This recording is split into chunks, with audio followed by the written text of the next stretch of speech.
ನಮ್ಮ ಪರಿಸರದಲ್ಲಿ ಒಂದು ವ್ಯಕ್ತಿಯ ಮೃತದೇಹವನ್ನು ಹೂತಾಕಿದ್ರು. ಅದರ ಬಗ್ಗೆ ನಾವು ಅವತ್ತೇ ಬೆಳ್ತಂಗಡಿ ಪೊಲೀಸ್ ಠಾಣೆಗೆ ದೂರನ್ನು ಸಲ್ಲಿಸಿದ್ವಿ. ಆದರೆ ಸಮರ್ಪಕವಾಗಿ ತನಿಖೆ ನಡೆದಿಲ್ಲ. ಇವತ್ತು SIT ಅವರು ಈ ಬಗ್ಗೆ ಇಲ್ಲಿ ಸ್ಥಳೀಯರು ಯಾವುದಾದ್ರೂ ಸಂಶಯಾಸ್ಪದ ಸಾವುಗಳಿದ್ದಲ್ಲಿ ಮತ್ತು ಏನಾದರೂ ಹಿಂದೆ ನಡೆದಿರುವಂಥ ಘಟನೆಗಳನ್ನು ಸರಿಯಾಗಿ ಕಾರ್ಯನಿರ್ವಹಿಸದಿದ್ದಲ್ಲಿ ಅದನ್ನು ನಮ್ಮ SITಗೆ ಕೊಡಬೇಕಂತ ವಿನಂತಿ ಮಾಡಿಕೊಂಡಿದ್ದರು. ಆ ಕಾರಣ ನಾವು ಈ ಕೇಸನ್ನು ಈಗ SIT ತನಿಖಾಧಿಕಾರಿಗಳ ಮುಂದೆ ನಾವು ಇವತ್ತು ಕೊಟ್ಟಿರುತ್ತೇವೆ. ಅವರು ಸರಿಯಾದ ದಿಕ್ಕಿನಲ್ಲಿ ತನಿಖೆ ಮಾಡಿ ಅದಕ್ಕೆ ನಮಗೆ ಆ ಸಂಶಯಾಸ್ಪದ ಸಾವು ಯಾರಿಂದ ಯಾಕೆ ನಡೆಯಿತು ಎಂಬುದರ ಬಗ್ಗೆ ಸಂಪೂರ್ಣ ಚಿತ್ರಣವನ್ನು ನಮಗೆ ನೀಡಲಿಕ್ಕಿದ್ದಾರೆ. ನಾವು ತನಿಖೆಯ ಮೇಲೆ ಸಾಕಷ್ಟು ಭರವಸೆಯನ್ನು ನೀಡಿ ಇವತ್ತು ಇದನ್ನು ಕೊಟ್ಟಿರುತ್ತೇವೆ. ತನಿಖೆ ನಡೆದ ನಂತರ ಏನು ನಡೆದಿದೆ ಎಂಬುದರ ಬಗ್ಗೆ ಸತ್ಯಾಸತ್ಯತೆಯನ್ನು ಎಲ್ಲ ಮಾಧ್ಯಮದರ ಮುಂದೆ ನಾವು ಇಡಲಿಕ್ಕಿದ್ದೇವೆ. ಯಾರ ಮೇಲೆ ದೂರು ಕೊಟ್ಟಿದ್ದೀರಿ? ದೂರಿನ ಅಂಶ ಏನು, ಪ್ರಮುಖ ಅಂಶ ಏನು? ಅಲ್ಲ, ಅದು ಮುಂದಿನ ಇದಕ್ಕೆ ಕೇಳ್ತಾರೆ ಅವರು. ಅದು ಸರ್, ಈ ಬಗ್ಗೆ ಸರಿಯಾಗಿ ತನಿಖೆ ನಡೆಯದೆ ನಾವು ತನಿಖೆಯ ದೃಷ್ಟಿಯಿಂದ ಯಾರ ಹೆಸರನ್ನು ಬಹಿರಂಗಪಡಿಸುವುದಿಲ್ಲ. ತನಿಖಾಧಿಕಾರಿಗಳು ಆ ಬಗ್ಗೆ ನಮಗೆ ಸ್ಪಷ್ಟವಾದ ನಿರ್ದೇಶನವನ್ನು ನೀಡಿದ್ದಾರೆ. ಅವರು ಸರಿಯಾದ ದಿಕ್ಕಿನಲ್ಲಿ ತನಿಖೆಯನ್ನು ಮಾಡಿ ಯಾರು ತಪ್ಪಿಸ್ತಾರೆಂದು ಅವರು ತಿಳಿಸ್ತಾರೋ ಆನಂತರ ನಾವು ಬಹಿರಂಗವಾಗಿ ಪತ್ರಿಕಾಗೋಷ್ಠಿ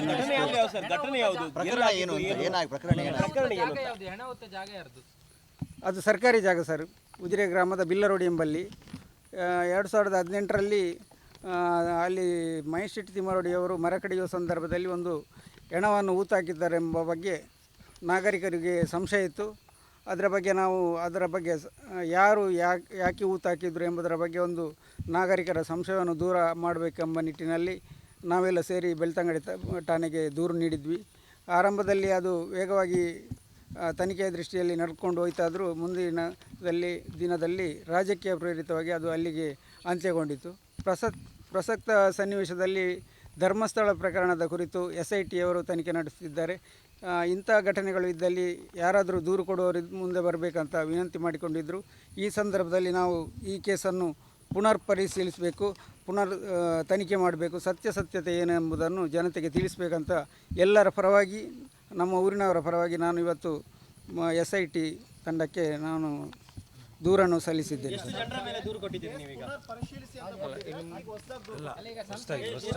ಈಗ ಅಲ್ಲಿ ಸ್ಥಳೀಯವಾಗಿ ಒಬ್ಬ ಸೋಂಪಯ್ಯನೆ ಬಾಲಕೃಷ್ಣ ಗೌಡ ಎಂಬವರು ಆ ಸಮಯದಲ್ಲಿ ನಾಪತ್ತೆಯಾಗಿದ್ದರು. ಅವರು ಫ್ಯಾಮಿಲಿ ಇದೆ, ಅವರ ಮಕ್ಕಳಿದ್ದರು. ಅವರು ಈ ತನಕ ಕೂಡ ಈ ಠಾಣೆಗೆ ಆಗಲಿ ಯಾರಿಗಾಗಲಿ ದೂರು ನೀಡಿಲ್ಲ. ಊರವರಿಗೆ ಸಂಶಯ ಇದೆ, ಅವರೇ ಏನಾದರೂ ಇದಾಗಿರ್ಬೋದು ಅಂತೇಳಿ ಅದು ತನಿಖೆ ನಂತರ ಮಾತ್ರ ತಿಳಿದು ಬರಲಿಕ್ಕೆ.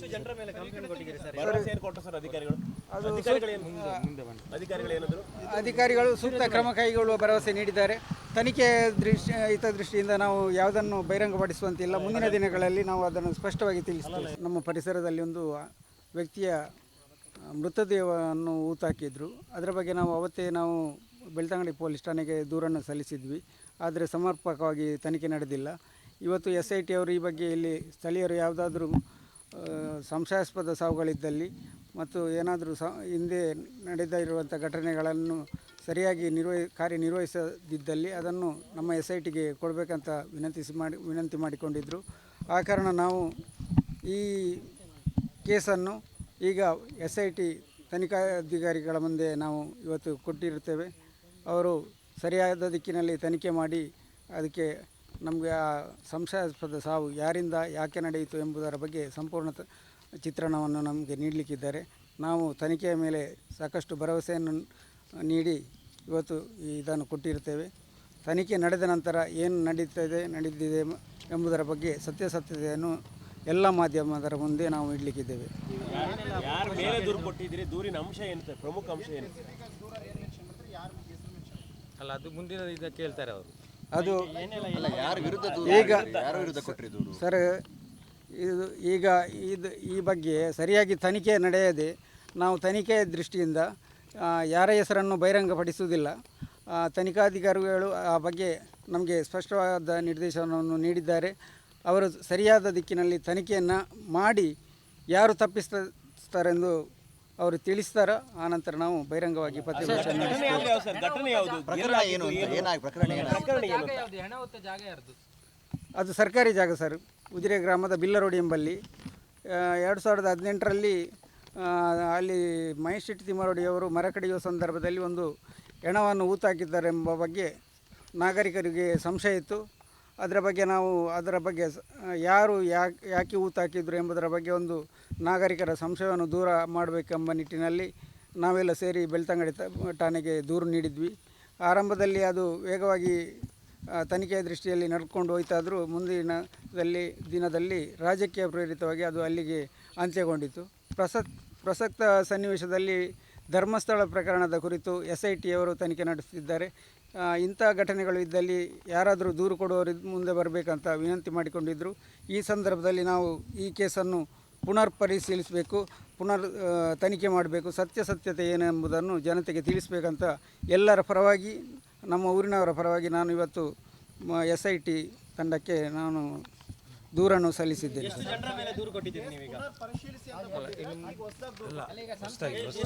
ಈಗ ಅಲ್ಲಿ ಸ್ಥಳೀಯವಾಗಿ ಒಬ್ಬ ಸೋಂಪಯ್ಯನೆ ಬಾಲಕೃಷ್ಣ ಗೌಡ ಎಂಬವರು ಆ ಸಮಯದಲ್ಲಿ ನಾಪತ್ತೆಯಾಗಿದ್ದರು. ಅವರು ಫ್ಯಾಮಿಲಿ ಇದೆ, ಅವರ ಮಕ್ಕಳಿದ್ದರು. ಅವರು ಈ ತನಕ ಕೂಡ ಈ ಠಾಣೆಗೆ ಆಗಲಿ ಯಾರಿಗಾಗಲಿ ದೂರು ನೀಡಿಲ್ಲ. ಊರವರಿಗೆ ಸಂಶಯ ಇದೆ, ಅವರೇ ಏನಾದರೂ ಇದಾಗಿರ್ಬೋದು ಅಂತೇಳಿ. ಅದು ತನಿಖೆ ನಂತರ ಮಾತ್ರ ತಿಳಿದು ಬರಲಿಕ್ಕೆ.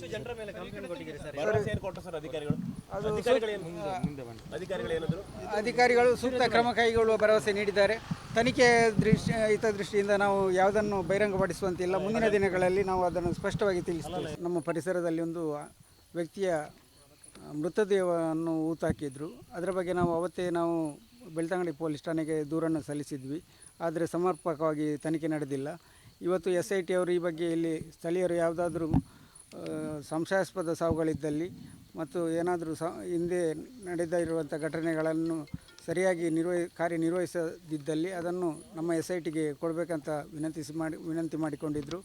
ಆ ಕಾರಣ ನಾವು ಈ ಕೇಸನ್ನು ಈಗ SIT ತನಿಖಾಧಿಕಾರಿಗಳ ಮುಂದೆ ನಾವು ಇವತ್ತು ಕೊಟ್ಟಿರುತ್ತೇವೆ. ಅವರು ಸರಿಯಾದ ದಿಕ್ಕಿನಲ್ಲಿ ತನಿಖೆ ಮಾಡಿ ಅದಕ್ಕೆ ನಮಗೆ ಆ ಸಂಶಯಾಸ್ಪದ ಸಾವು ಯಾರಿಂದ ಯಾಕೆ ನಡೆಯಿತು ಎಂಬುದರ ಬಗ್ಗೆ ಸಂಪೂರ್ಣ ಚಿತ್ರಣವನ್ನು ನಮಗೆ ನೀಡಲಿಕ್ಕಿದ್ದಾರೆ. ನಾವು ತನಿಖೆಯ ಮೇಲೆ ಸಾಕಷ್ಟು ಭರವಸೆಯನ್ನು ನೀಡಿ ಇವತ್ತು ಇದನ್ನು ಕೊಟ್ಟಿರುತ್ತೇವೆ. ತನಿಖೆ ನಡೆದ ನಂತರ ಏನು ನಡೆದಿದೆ ಎಂಬುದರ ಬಗ್ಗೆ ಸತ್ಯಾಸತ್ಯತೆಯನ್ನು ಎಲ್ಲ ಮಾಧ್ಯಮದರ ಮುಂದೆ ನಾವು ಇಡಲಿಕ್ಕಿದ್ದೇವೆ. ಯಾರ ಮೇಲೆ ದೂರು ಕೊಟ್ಟಿದ್ದೀರಿ? ದೂರಿನ ಅಂಶ ಏನು, ಪ್ರಮುಖ ಅಂಶ ಏನು? ಅಲ್ಲ, ಅದು ಮುಂದಿನ ಇದಕ್ಕೆ ಕೇಳ್ತಾರೆ ಅವರು. ಅದು ಯಾರ ವಿರುದ್ಧ ಕೊಟ್ಟಿದ್ದು ಸರ್, ಈ ಬಗ್ಗೆ ಸರಿಯಾಗಿ ತನಿಖೆ ನಡೆಯದೆ ನಾವು ತನಿಖೆಯ ದೃಷ್ಟಿಯಿಂದ ಯಾರ ಹೆಸರನ್ನು ಬಹಿರಂಗಪಡಿಸುವುದಿಲ್ಲ. ತನಿಖಾಧಿಕಾರಿಗಳು ಆ ಬಗ್ಗೆ ನಮಗೆ ಸ್ಪಷ್ಟವಾದ ನಿರ್ದೇಶನವನ್ನು ನೀಡಿದ್ದಾರೆ. ಅವರು ಸರಿಯಾದ ದಿಕ್ಕಿನಲ್ಲಿ ತನಿಖೆಯನ್ನು ಮಾಡಿ ಯಾರು ತಪ್ಪಿಸ್ತಾರೆಂದು ಅವರು ತಿಳಿಸ್ತಾರ. ಆನಂತರ ನಾವು ಬಹಿರಂಗವಾಗಿ ಪ್ರತಿಭಟನೆ ಪ್ರಕರಣ ಏನು ಅಂತ ಏನಾಗಿ ಪ್ರಕರಣ ಏನು ಅದು ಸರ್ಕಾರಿ ಜಾಗ ಸರ್. ಉಜಿರೆ ಗ್ರಾಮದ ಬಿಲ್ಲರೋಡಿ ಎಂಬಲ್ಲಿ 2018ರಲ್ಲಿ ಅಲ್ಲಿ ಮಹೇಶ್ ಶೆಟ್ಟಿ ತಿಮ್ಮರೋಡಿಯವರು ಮರ ಕಡಿಯುವ ಸಂದರ್ಭದಲ್ಲಿ ಒಂದು ಹೆಣವನ್ನು ಹೂತಾಕಿದ್ದಾರೆಂಬ ಬಗ್ಗೆ ನಾಗರಿಕರಿಗೆ ಸಂಶಯ ಇತ್ತು. ಅದರ ಬಗ್ಗೆ ಯಾರು ಯಾಕೆ ಹೂತಾಕಿದ್ರು ಎಂಬುದರ ಬಗ್ಗೆ ಒಂದು ನಾಗರಿಕರ ಸಂಶಯವನ್ನು ದೂರ ಮಾಡಬೇಕೆಂಬ ನಿಟ್ಟಿನಲ್ಲಿ ನಾವೆಲ್ಲ ಸೇರಿ ಬೆಳ್ತಂಗಡಿ ಠಾಣೆಗೆ ದೂರು ನೀಡಿದ್ವಿ. ಆರಂಭದಲ್ಲಿ ಅದು ವೇಗವಾಗಿ ತನಿಖೆಯ ದೃಷ್ಟಿಯಲ್ಲಿ ನಡ್ಕೊಂಡು ಹೋಯ್ತಾದರೂ ಮುಂದಿನ ದಿನದಲ್ಲಿ ರಾಜಕೀಯ ಪ್ರೇರಿತವಾಗಿ ಅದು ಅಲ್ಲಿಗೆ ಅಂತ್ಯಗೊಂಡಿತು. ಪ್ರಸಕ್ತ ಸನ್ನಿವೇಶದಲ್ಲಿ ಧರ್ಮಸ್ಥಳ ಪ್ರಕರಣದ ಕುರಿತು SIT ಅವರು ತನಿಖೆ ನಡೆಸುತ್ತಿದ್ದಾರೆ. ಇಂಥ ಘಟನೆಗಳು ಇದ್ದಲ್ಲಿ ಯಾರಾದರೂ ದೂರು ಕೊಡುವವರು ಮುಂದೆ ಬರಬೇಕಂತ ವಿನಂತಿ ಮಾಡಿಕೊಂಡಿದ್ದರು.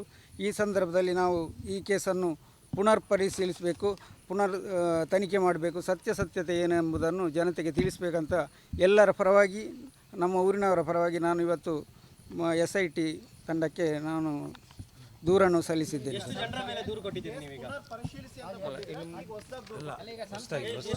ಈಗ ಅಲ್ಲಿ ಸ್ಥಳೀಯವಾಗಿ ಒಬ್ಬ ಸೋಂಪಯ್ಯನೆ ಬಾಲಕೃಷ್ಣ ಗೌಡ ಎಂಬವರು ಆ ಸಮಯದಲ್ಲಿ ನಾಪತ್ತೆಯಾಗಿದ್ದರು. ಅವರು ಫ್ಯಾಮಿಲಿ ಇದೆ, ಅವರ ಮಕ್ಕಳಿದ್ದರು. ಅವರು ಈ ತನಕ ಕೂಡ ಈ ಠಾಣೆಗೆ ಆಗಲಿ ಯಾರಿಗಾಗಲಿ ದೂರು ನೀಡಿಲ್ಲ. ಊರವರಿಗೆ ಸಂಶಯ ಇದೆ, ಅವರೇ ಏನಾದರೂ ಇದಾಗಿರ್ಬೋದು ಅಂತೇಳಿ. ಅದು ತನಿಖೆ ನಂತರ ಮಾತ್ರ ತಿಳಿದು ಬರಲಿಕ್ಕೆ.